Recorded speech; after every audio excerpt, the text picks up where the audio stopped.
I think the definition of greatness is to inspire the people next to you.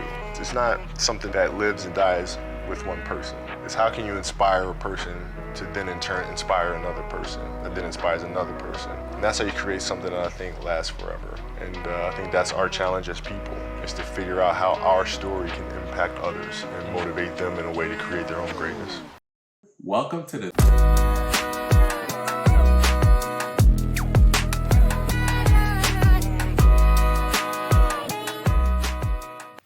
Welcome to the 3-on-3 podcast, the number one basketball podcast in the universe.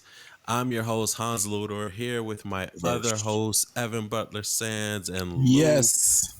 As always, we have the pod Mamba behind us, making sure that we are on point and stay on point. Thank you for joining us today, guys. And we're going to jump right into it. Last episode, we talked about the trade of the century that just happened. Now, we actually had the players' first game. So we're going to talk about first impressions. We're going to let you know who basically is looking good and who's looking a little shaky, wobbly in the knees, who's looking like a newborn little baby deer. Anyway, shots fired, apparently. I'll start off with you, Ev. Let's start with the AD in Dallas debuting versus the Rockets. AD put up some incredible stat lines, 20 points, if I'm not mistaken. I forgot how many rebounds. He had like 3 blocks as well. 26 and 16.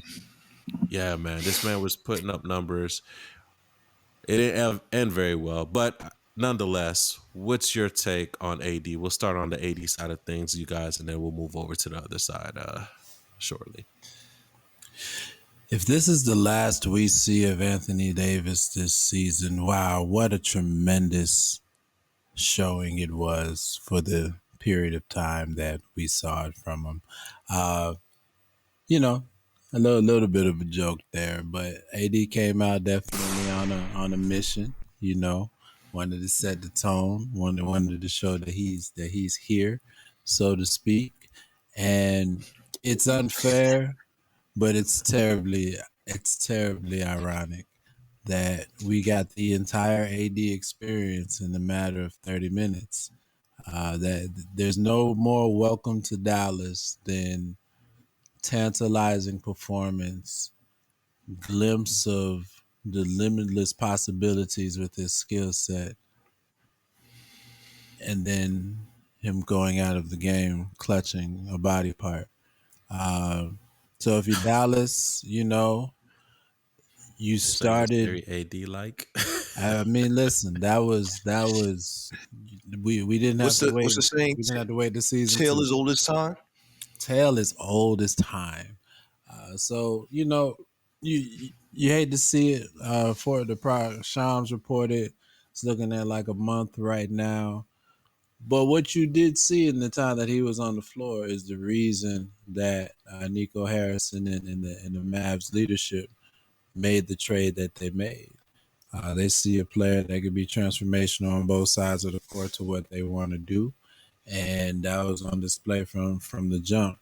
But again, you saw why a lot of people say they lost that trade because you can't separate AD's ability from AD's availability. So we'll see where it goes from here. But definitely for one night or one day, it was the highs and lows, of roller coaster of the AD experience. Man, it sounds like you talking about a pretty decent one night stand, man. A memorable one night stand. With that, nevertheless, though, Lou, I'll talk to you. Nevertheless, should Dallas be hopeful, though? I mean, him and Kyrie were giving exchanges. Clay has been looking good lately as well, too. Does Dallas have a lot to be hopeful? I think with all the pieces that they have, I actually really do hope that AD comes back this season. I know I joked to you guys in the chat that, wow, actually now can root for Dallas.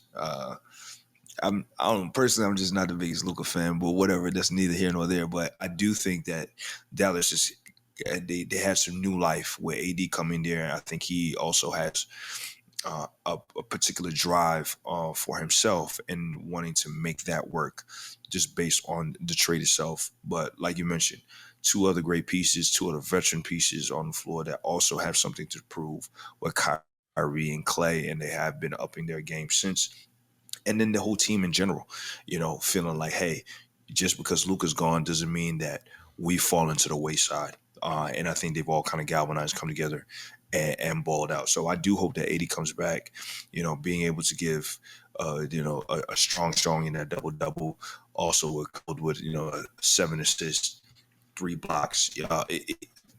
Amazing way to come out and show out, especially against a top team in the Western Conference. So, yeah, I think that Dallas, so long that everybody can stay healthy, they have an opportunity to be in the top half of the standings for the Western Conference.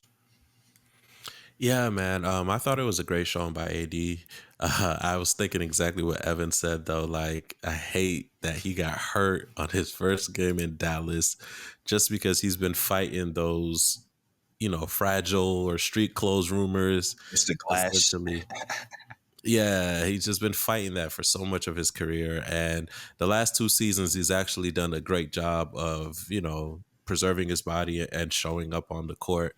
And I just hated to see that happen. But from what we saw on the court, though, the energy, the synergy between him and Kyrie seemed excited. They seemed a little rejuvenated. And also, too, I'm not going to lie, man, social media has a a way of affecting people's psyche. I don't know if you guys saw all the hoopla in front of the arena, what the fans were doing. You had a group bring caskets and have funerals. And if I'm AD, Mm-hmm. I'd feel some type of way, like, yes, we know Yeah. Luka is the younger and has the more promising future, but AD's got to feel like, well, I'm not, chopped liver. I hate to show my age, but I'm not a scrub. I'm not a bum, like I'm AD. So I was happy to Yeah. see that. I have a championship. Kyrie has Facts. a championship. Clay has a championship. We have championship Clay has a few, pedigree yeah. and veteran leadership on the team. So it's just like, yeah, y'all should be excited that you got a potentially solid big three, right? And being able to make a push. I do think he took it personally, which is good. You want to see that fire out of AD. And again, when you're talking about Anthony Davis, I mean, you still have visions of, 44 and 15 games that not only that he dropped with the Lakers, but games that he was dropping, when he was in New Orleans and looked like he could do everything on the court. So when you see a motivated, focused AD come out, like your mind still goes back to those instances of, hey, can he recreate those types of plays, especially if they're going to play him at the 4 primarily, where he's able to be more versatile. You hope that is what you get, because he's shown that potential as a talent. We just kind of been waiting on that. Yeah, he had the championship year. Yeah, he's been solid defensively for the Lakers, but he hasn't quite been that consistently. So when you see him come out as strong as he did, but then go down the way he did, you can't help but play that in the back of your mind. And hopefully with time, we'll get further and further away from that, because ultimately that's how this trade is going to be graded over time. Last question before we move on to the marquee part of the trade. Who's the number 1 in Dallas, AD or Kyrie? I mean, I've had that question since last week. I look at both of them, and okay, I'll answer it quickly. It should be AD. Okay, so game on the line, last shot, AD? Or those 2 different questions, I'm guessing, huh? Yeah, I think we're talking about 2 different things. Yeah. We answered 2 different Okay. things. Yeah, all right, we'll just stick with the one number is 1 AD, then. Who's right? the number 1? It should go through AD. It should go through AD. Yeah. But Who do I that's trust with part that of last bucket? well, that's part of the problem that I see with this team. At the end of the day, though, there's still only one creator, right?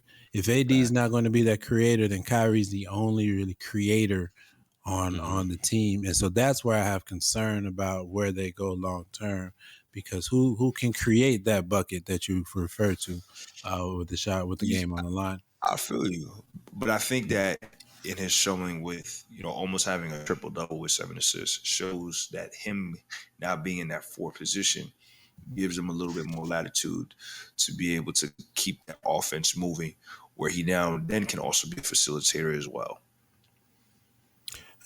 I agree. And let me before I know we got to jump off, but let me push back slightly on one more thing. So we talk about Dallas, and I think you mentioned them as getting out of the play in, right? Right now, eighth in the West, and there's a gap right now where fifth and below are all 14 games back, at least 3.5 games behind the teams that are, above them. If Dallas is jumping into the play-in, who are they jumping and who's falling out in your opinion? Kings. Kings are still playing. So right now the Clippers sit at 6. You're talking about if Dallas gets in the playoffs? Yeah. To get out So of play. who's falling out? Yeah, and we can get to that as we talk about other teams. It's But got to be my the concern. Clippers or the Lakers. I'm about to say definitely the Clippers. I heard that. Whoa, so you're saying Clippers one or of the those LA Lakers. teams? Okay, all right. Yeah, one of them. Oh, here you go. We didn't even get to the LA segment yet. Why are you including my team's name, who has won 7 straight, is 1-0 in the Luka Doncic era, as a possible team to be out of the playoffs and into the play-in? Not sustainable. What is your problem, bro? Because Kobe my threw that problem? lob to Steph in 2000. That's what it was. Not sustainable, Lou. The Lake. Anyways, you guys are gonna get into the Lakers segment. I'm just, I'm getting there, getting ahead of myself. But it has to be the Clippers. The thing is, the Clippers, or it's gonna be Houston. If Dallas moves in, which I think they will. I mean, they looked amazing. AD and Gafford together was incredible. And now both of them are out. AD came back too early. That was just a bad thing. He wanted to show Dallas what they could do, and he just came back too early from his injury, and he re-aggravated himself. Yeah, Gafford is out till the end of the month. So, but Lively's coming back, I think, soon. Yeah, I think Lively's coming back after the All-Star. I think Gafford's. Can we talk about Max Christie and how good he's been looking in Dallas? God damn.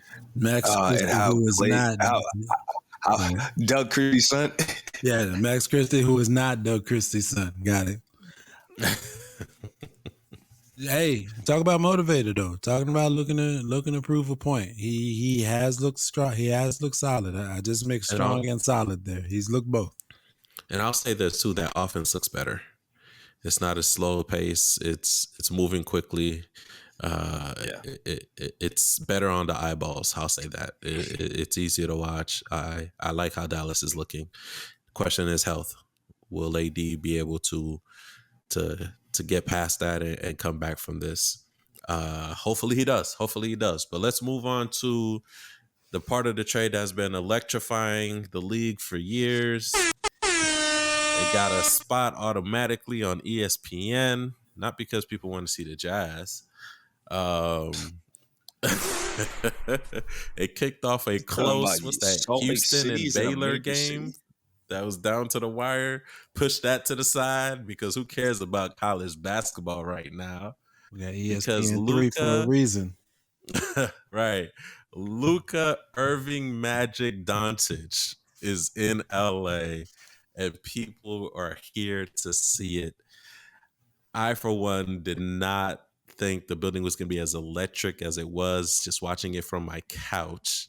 It was wild. I did not think that this was the electricity. It was just bustling. It was just wild. It was just crazy. I am going to start with you, Evan, as one who is a connoisseur of the game, when's the last time you've seen the Laker, I guess, building with such energy, with such electricity? Like that was different. That was different, and I think that's why it really caught me off. Like that was a different type of vibe. So when you ask that question, I mean, my mind immediately goes back to Kobe's last game.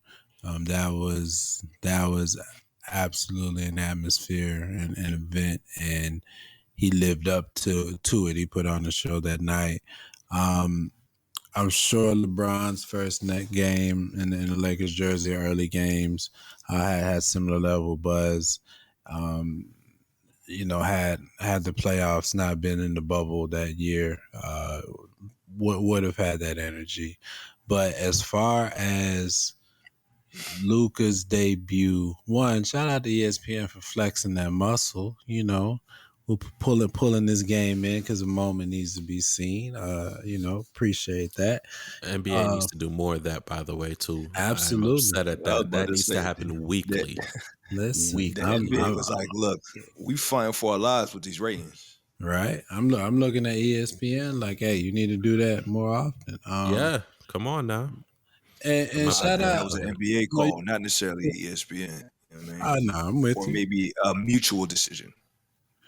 And shout out to LA for the Laker organization for rising to the moment. And I mean, they've had of course they've had the history of doing so, but having the arena full of 77 shirts on every seat.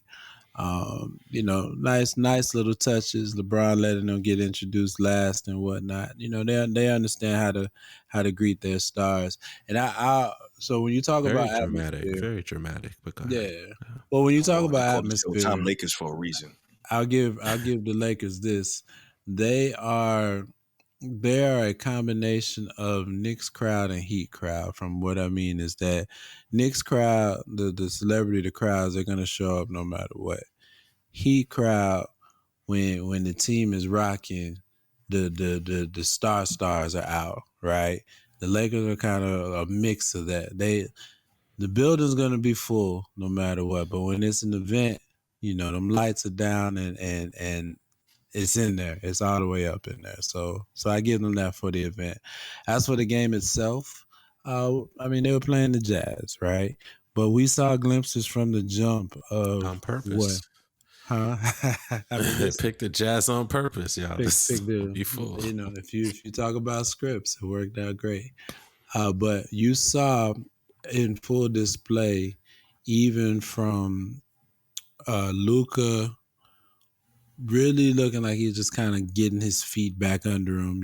Can't forget he hasn't played since December. Looked a little out of shape, looked a little rusty, but even in that, you see just the natural basketball instincts that he has, that LeBron James has, and that their IQ and the gravity that they carry just pull people towards them. They're creating wide open shots for everybody.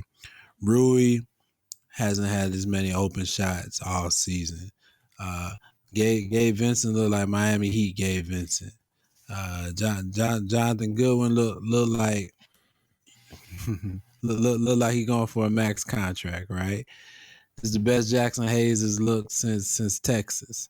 I mean, just granted, just one game, a mediocre Luka effort, LeBron being LeBron, but their ability makes the rest of the team just they get the most out of the rest of the players on the team, and if that continues, and Luka gets his feet under him, I mean, I'm excited to see where this team goes. Deep Against the South. Jazz. That's what I'm talking about. Well, I thought Lou was going to say something. I didn't want to interrupt him. So No, I was just saying that, but yeah, this is, I mean, you could consider it Very a fair. tune-up game. It's the Jazz. It's the Very Jazz. fair. Man. So Very fair. Very fair. this doesn't move the needle for me. I mean, Luka being traded to this team just gave me another reason to not like them because I don't care for Luka. And it's like, yeah, it's great, you know what I mean? But hey, look, shout out to him. now also having tied Bronny in all-time scoring against the Lakers.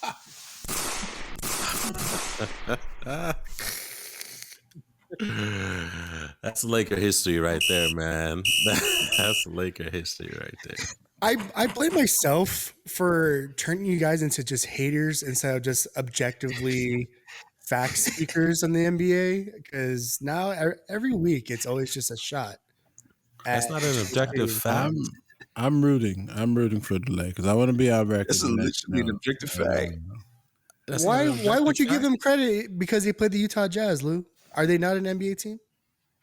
They're the last in the West, man. That y'all did that on purpose, okay? You didn't want to do it against the Pacers. That's a fast offense. No, no. Luka's out of shape. Luka's calf. We don't want to. Did you see what happened to AD? Did you see what happened when you bring back a player too early? Whoa. Man, listen, y'all had 4 nationally televised games in a row, okay? Well, the NBA was waiting. Okay, hold on. Saturday was not supposed to be televised. They flexed it because they thought Luka was going to play on Saturday. Listen, the NBA would have gave y'all 7 in a row if y'all kept pushing this Luka ball down. If y'all kept kicking it down the row. Well, yeah, that's just good business. And let me, while you bring up the schedule real quick and how they've been playing lately. Now, shout out to the Lakers. I mean, what, 10 of 11, something like that. Let me just say, this past week, I've seen a lot of auditioning to remain in the rotation once Luka fully takes over. I'm looking at, a few players on that team trying to make sure they keep their rotation spots in check. Hey. So. A lot of them must have already chalked that one up, man. I mean, guess. they're gonna keep Austin Reeves in it, which I think his spot probably should be the first on the chopping block. Because at this point, what do you need him for? I mean, with Luka and LeBron on the floor at the same time. Here's my thing. I agree, but here's where I disagree with you too, because LeBron, I would say, gets credit for this run that they're on. He's been playing with more ferocity. I mean, don't forget he dropped 40 the other day. He's elevated his gameplay as of late. My question is, how long can he keep that up, right? He's still 40. He's still 40. He's not a normal 40, but yet and still he's 40 years old. So I think, man, Austin doctors know how to do their thing, bro. Hey, man, listen, man. I still think he may be a good relief for offensive load. And think about it, too. As much as Luka is a mismatch on anybody, he also tends to slow it down and pound it, right? And gets himself in trouble and sometimes doesn't come off it in time. So I think we keep AR. He was pounding what? The Lakers. He was pounding what? Relax. I think you keep AR if you're the Lakers. But look, I get what you're saying. What's been the Lakers haven't had a notable win other than the Lakers since the beginning of the year. So I hear y'all with this run. You said who hasn't had a notable win? The Lakers haven't. The Lakers. Well, okay. Well, what I think, and so just putting the two teams and juxtaposing them against the Mavs, clearly an upgrade from a size standpoint. They have the size to compete with any team now. But like I said, my concern with them is more their creation. The Lakers, conversely, defensively, they've also stepped up significantly with AD on the team. Well, having the size is a part of that. Yeah, I agree. Yeah. The Lakers, you lose AD. We'll talk about the trade that wasn't. You lose that size, and that's really going to be a concern. But with AR, they now have 3 creators, and they can keep 2 on the court at all times, which will make getting offensive baskets easier. So which game plan, which strategy will be most successful? We'll see. Lakers are 5.5 games up on the Mavs right now, though. So we have a measuring stick, so to speak. Yeah, that's facts. That's facts.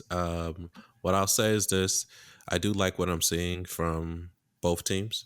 I just want to see more, right? Time will tell. Especially after this All-Star break, when the standings and the jockeying for the standings, as Ev pointed out before we start, this last segment, that, man, what is it, 4 through 7 or 9?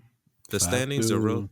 Well, 5 through 9, 5 through 10 are separated by two Like and a two half games, right? games. Yeah, Yeah, 2 games. five through 11 is 3 games. So yeah, we're gonna see a lot of jockeying and a lot of teams really taking these games a lot more serious than they did on the first half. So I'm excited. I really am excited about the second half of the season to see the outcome of these trades. So let's see what we got. All right, guys. Moving on to the next topic. Like I was saying, we had a lot of trades happened, and we're looking forward to seeing what happens.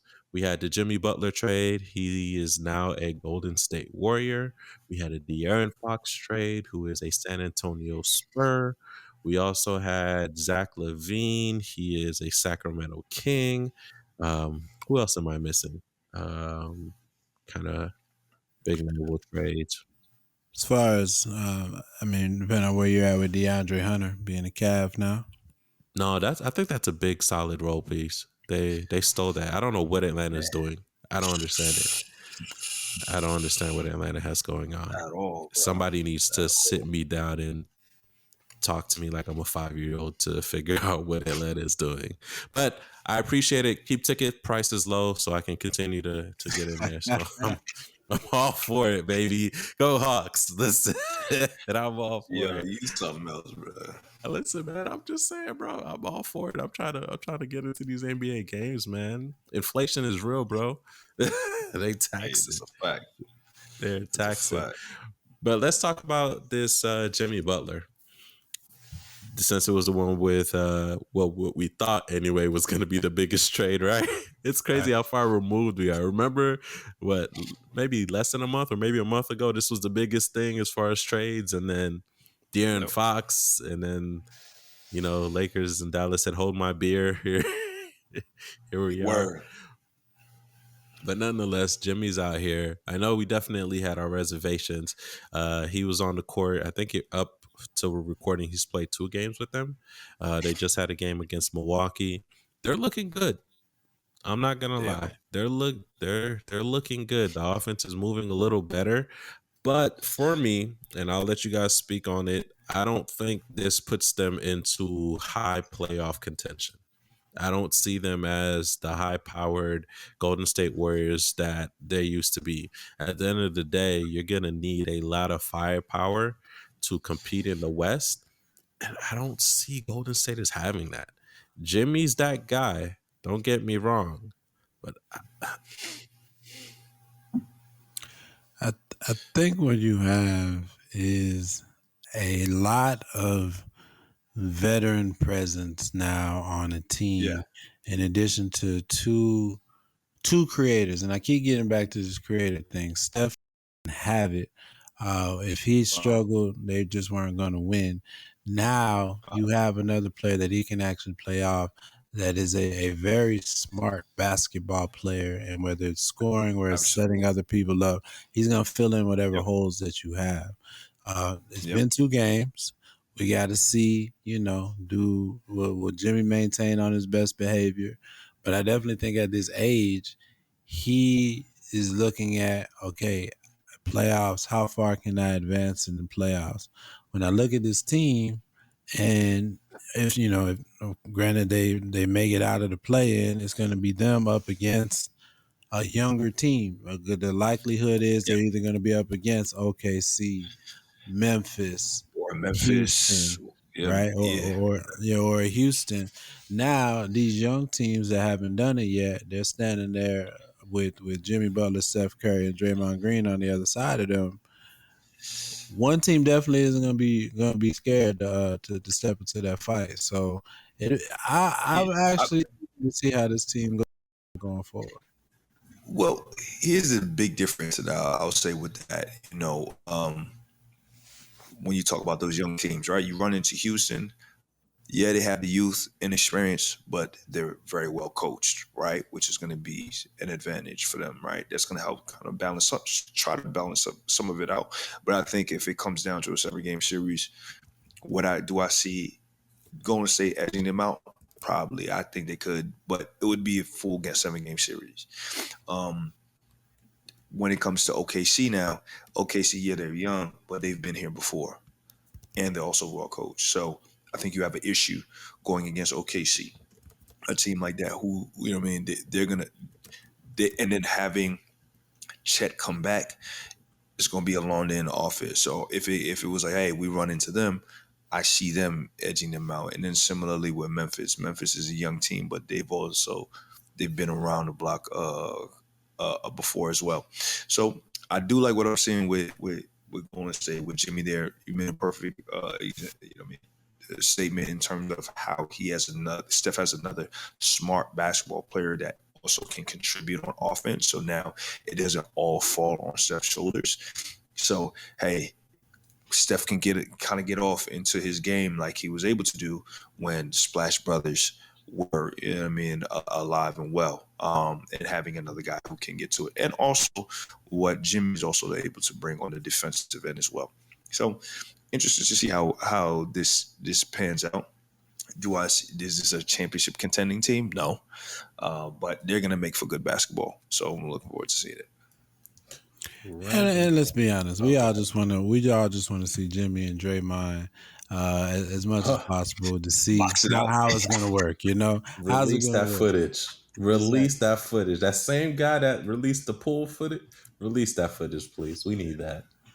We need that. But before they box at each other, they gonna go at it tag team against somebody else. This is like from an attitude standpoint, this is like Goku and Vegeta coming together on the court. Yeah, word.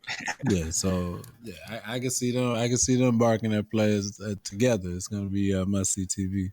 I'm just glad that Hans is able to come back to us because we missed it. If anyone didn't know, Hans's video cut out. It's all right, Hans. It happens to the best of us, but glad to have you back, bro. Yeah, you gotta shut those apps down on your computer before we get to recording. You know, as a busy man, he saw you guys were going to talk about the Golden State Warriors. It's like I'm out of here. I'm surprised you didn't cut out during the Lakers segment. I'll be honest. That was very. That's what I was actually. I feel like we didn't talk about the Lakers enough, personally. We talked about the Mavs and this way is where too we long. move on. And this is where we move on. Can't let the pod mama start getting on this Lakers soapbox, man. Get him out of here. Yeah. We're done. We're done with that. What I was going to say before we move on to the next one was, do we know when or if it's too late to get players out of the back end, so the buyout market? It's not too late, but the rules are so cumbersome right now. Like if you're a second apron team, you can't even sign a buyout player. If you're a first apron team, if you can, there's a weird distinction there. Well, you can still sign because I think the Lakers. Shams reported that the Lakers just signed Alex Len. He ended up not going to the Pacers. He wants to go to the Lakers to give them some center depth. So, Oh Lord, here we go. So I think if you're below the second apron, you can still sign, but if you're above, you can't. So that limits teams, the number of teams that can go for buyout players. Okay, but now we gotta talk about. Don't you just have to pay like a penalty or something like that? I already know what he's going to say. I can answer this as someone who is very, very in tune of the buyout market because the Lakers needed a center. Teams who are up against the second apron can't buy players who were owed more than $12.5 million in their original contract before they were bought out. So like that's the reason why the Lakers couldn't go after Ben Simmons because they didn't have enough money. Y'all should have got Ben. No, he's fine. Ben. No, he's fine with the Clippers. It's fine. I would have loved it. Absolutely even worse. Oh my gosh, that'd have been amazing. So when they sign players who made less than $12.5 million, it's only counted as like a vet min contract. So it actually doesn't get them over the second apron. So like the Lakers they're technically still able to sign another buyout player, but they need to release like Cam Reddish first. Got it. They wouldn't dare do that. I'm done. F. Well, if Yeah, this is another one of your campaigns to get rid of Cam, huh? if like let's say they want to bring in Goodwin because he's been looking so good on the Lakers, he's a two-way, so he wouldn't be able to play in the playoffs. He wouldn't be on the team and be able to play in the playoffs. So if the Lakers think he's better than Cam Reddish, they would have to drop Cam and then sign Goodwin into an actual contract. Got it. Cam Reddish's middle name has to be Potential. I'm sorry, but go ahead, Hans. Take control. Take control. Wow. Hey, shout out to him, by the way. He just had a baby, so shout out to Cam. Hey, Wow. you know what? Yeah, shout out to Cam, man. Wow. Let's move on, Ev, before you. I support all the fathers, man. I want him to continue feeding his family, man. Somebody else sign him. Oh wow! The reason I was asking is because if there's still is there still time for those teams that are looking to make a push who are on the fringes, i.e., Golden State? Is there time for them to grab a piece to move the needle a little bit more to get them into contention, or, Man, as Christian said, Lakers hawking the buyout so they can fill the void that was left defensively with AD? But nonetheless, the Warriors, man, they would need serious help, bro, to move the needle for real. we talked about this before. They dug themselves in those contracts, like those massive contracts that they gave Steph, Clay, Draymond. Like, Draymond not worth it, but Steph totally worth it. But the good part is though, so they didn't give up a lot of draft capital to get Jimmy, right? So they still have Jonathan Kuminga, Moses Moody, Podziemski. They can still put together another deal if they needed to. So in the offseason, the way I looked at the Jimmy Butler trade was now that's the piece that you add with the other piece, right? If they add a fourth player to that, Jimmy, Steph, Draymond, we may come into next year saying, wow, okay, the Warriors, they leveled up. I can see that. So they still had the opportunity to do so. So from there, I think, it was smart for them to take that Jimmy Butler gamble.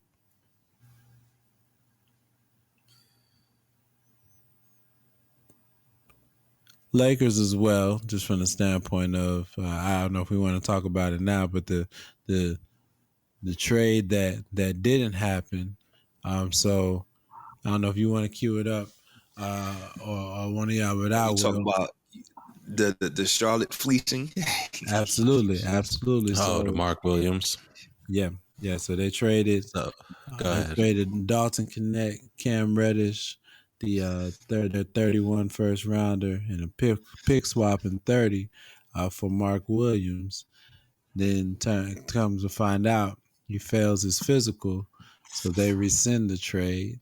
The Hornets aren't too happy about that, but apparently Mark Williams had a litany of concerns from an injury standpoint. He's had a long-standing back concern, and they said it wasn't even the back that caused them to rescind the trade. Said he had some foot issues as well. So apparently Mark Williams needs to sign up for AARP early. But oh man, was he in the Air Force or anything? Was he? Yes, I don't know. Early retirement, jumping out of planes. He needs disability. He definitely needs a disability check. Apparently, the arthritis kicking in, ain't it? Right. Listen, man. but I'll be honest, I had so many thoughts about this. One, when I first heard the trade, I was like, okay, Lakers clearly going for finding that big man for Luka, and they won it now. And I found it fascinating that some of the reports were saying that Luka himself named Mark Williams as a player that he would like them to go after. I read that as, okay, the power shift has commenced already. If that's what we're doing, and that's what we're openly reporting. Do you have any thoughts on that? Because that was very fascinating to me. I saw that. I Well, I saw mean, a I think post. Go ahead, Lou. no. Go ahead, fam. Because yeah, go ahead. Well, I saw a post that kind of juxtaposed that, and it's. I saw that post. It said the same thing, and it had LeBron looking sideways in the sense of LeBron has been asking for this for years. Mm-hmm. Didn't get it. Luca comes in. Now y'all give it to Luca, kind of situation.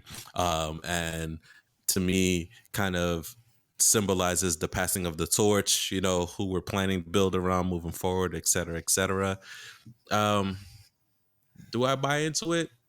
Yeah, I very much so. I very much do so. I think at the end of the day, everybody remembers, except for Christian, who deletes it from his memory, those years after Kobe left. And I don't think that they want to go through that again. So it That would sound be that sound like a bigger gun, didn't it? That it one has some recoil is. too. I was essentially in a coma during those 6 years, so I don't It remember doesn't much. remember anything. Just So very here's hazy things like Jordan Hill and Robert Sacre. Oh my Chris gosh. Chris came in laying down on the bench because we only had 6 players to Oh play. my gosh. yeah. Oh my gosh. But realistically, look, it makes sense, right? 20 versus 40. Or rather, I'm sorry, 25 versus 40, right? So who do we LeBron's gonna want play that for is that who 15 do you more want to play years.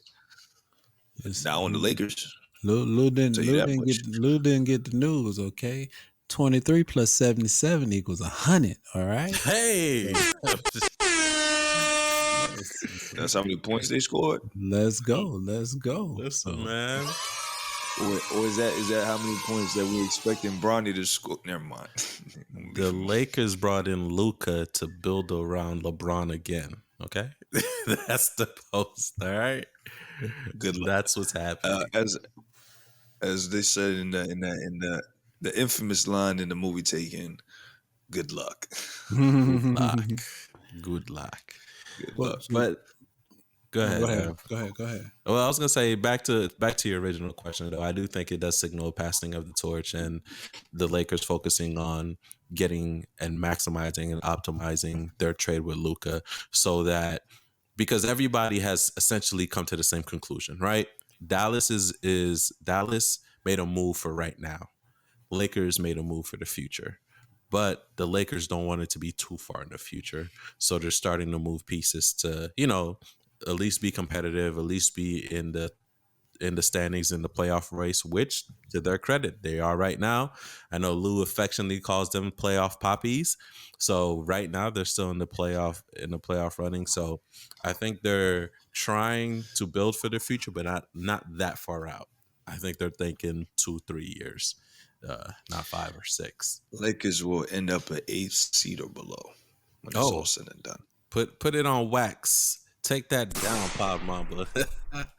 8th seed. Lakers are 13 games over 500. Like, give me a fucking break, Lou. What does that have to do with your position?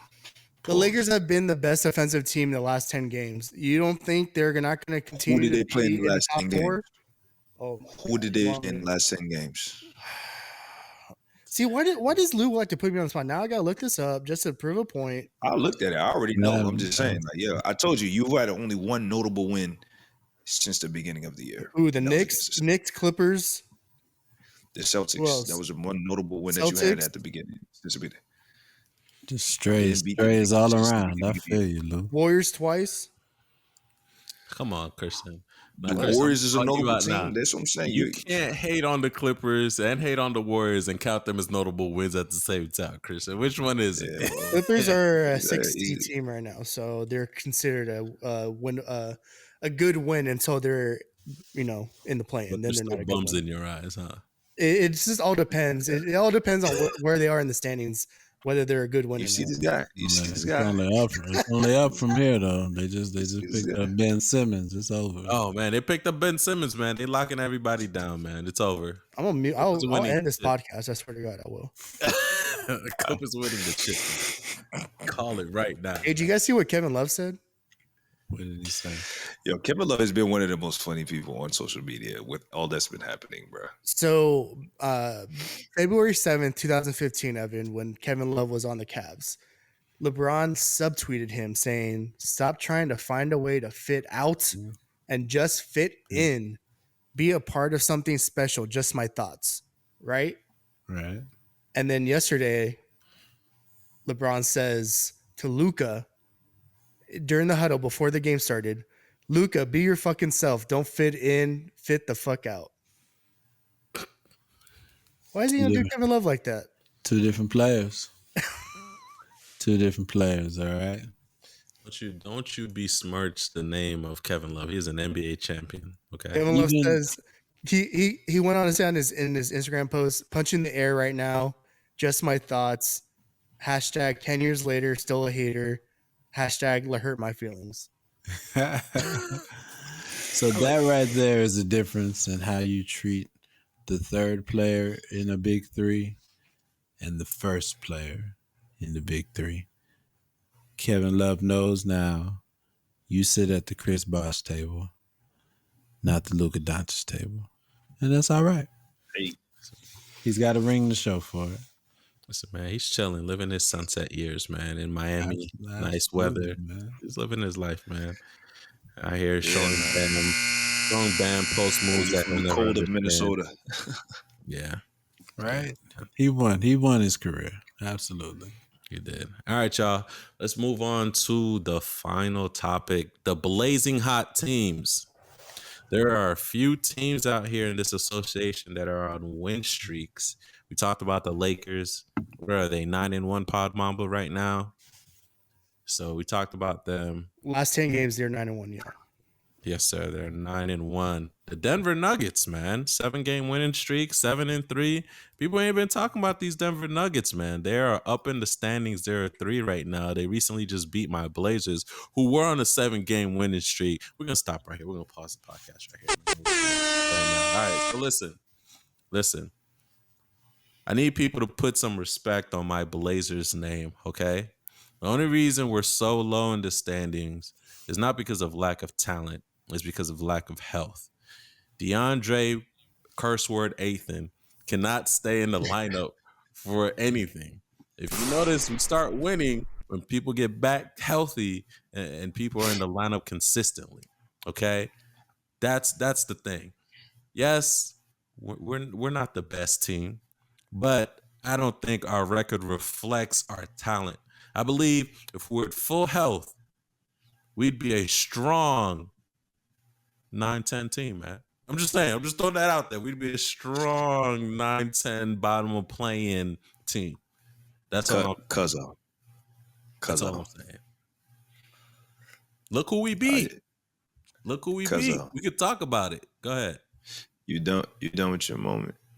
Listen, man, I'm never done. A moment's every day. I appreciate the popcorn break. Go ahead, Lou. I'm just saying, we beat Milwaukee. I'm just saying, we beat Phoenix twice. We beat Indiana. Come on, man. I'm just saying, Phoenix, man. Let's be real.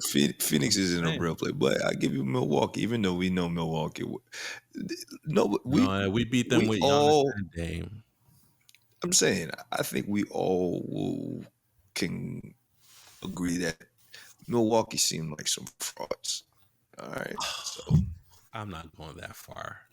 Wow. I'm not going that far. They're frauds. You Okay. Who do you believe in more? Toes. Milwaukee or the Cleveland Cavaliers? Cleveland Cavaliers for sure. Okay. Because I felt like the Cleveland Cavaliers were frauds. Last season, I would say so. I would say Cleveland frauds for sure. This season, no.